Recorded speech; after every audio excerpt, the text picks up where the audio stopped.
On va à présent pouvoir expliquer comment les données sont stockées sur un CD, un DVD ou un Blu-ray et comment, à partir de la lecture de ces données, on arrive à restituer l'information qui est contenue dans le CD. Alors un CD, qu'est-ce que c'est?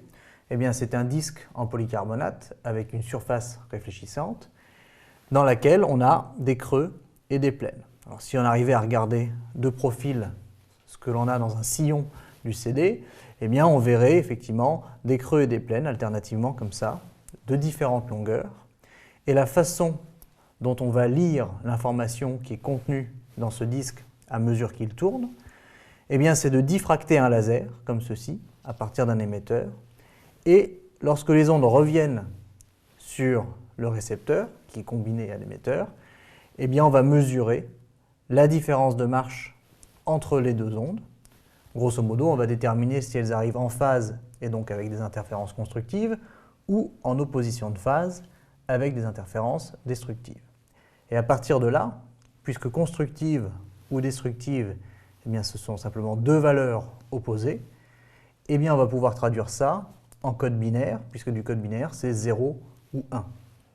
Donc, comment ça marche concrètement? Eh bien, s'il faut mesurer la différence de marche entre les rayons, on voit que, qu'on soit dans un creux ou sur une plaine, les rayons parcourent chacun la même distance.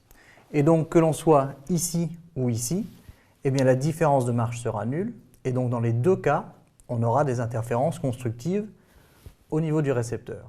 Simplement, si l'un des rayons est dans un creux et l'autre sur une plaine, à ce moment-là, ils ne parcourent plus la même distance. Par exemple, en simplifiant un peu le dessin, si on a ceci, un rayon numéro 1 ici qui fait un aller-retour là, et un rayon numéro 2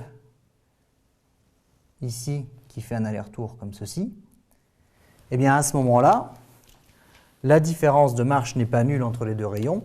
Le rayon 2 parcourt une distance supplémentaire qui vaut 2 fois E.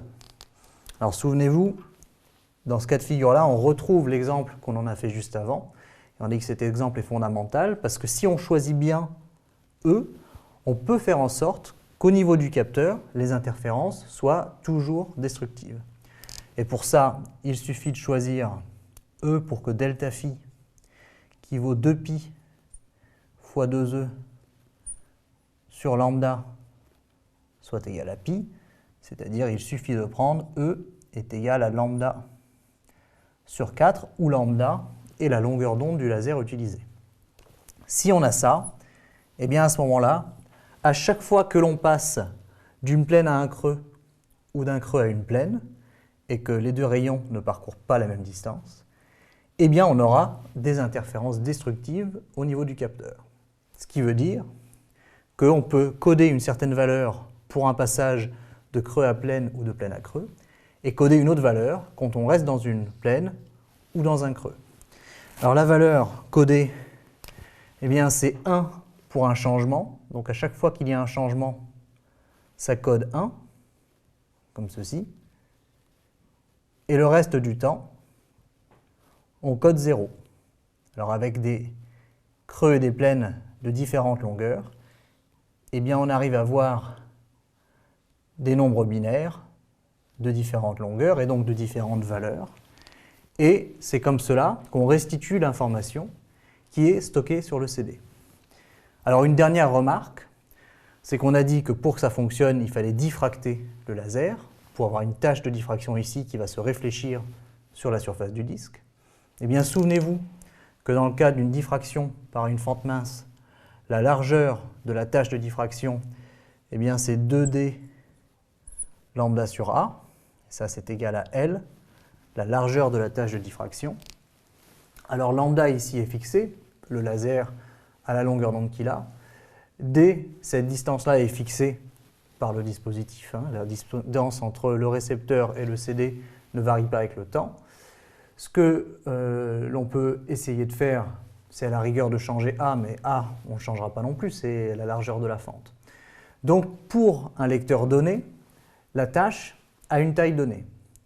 Ce qui veut dire que si on a une tâche de cette taille-ci, par exemple, eh bien, on ne peut pas mettre des sillons trop proches, sinon on va lire deux informations en même temps. Donc il faut donner suffisamment d'espace pour la taille de la tâche.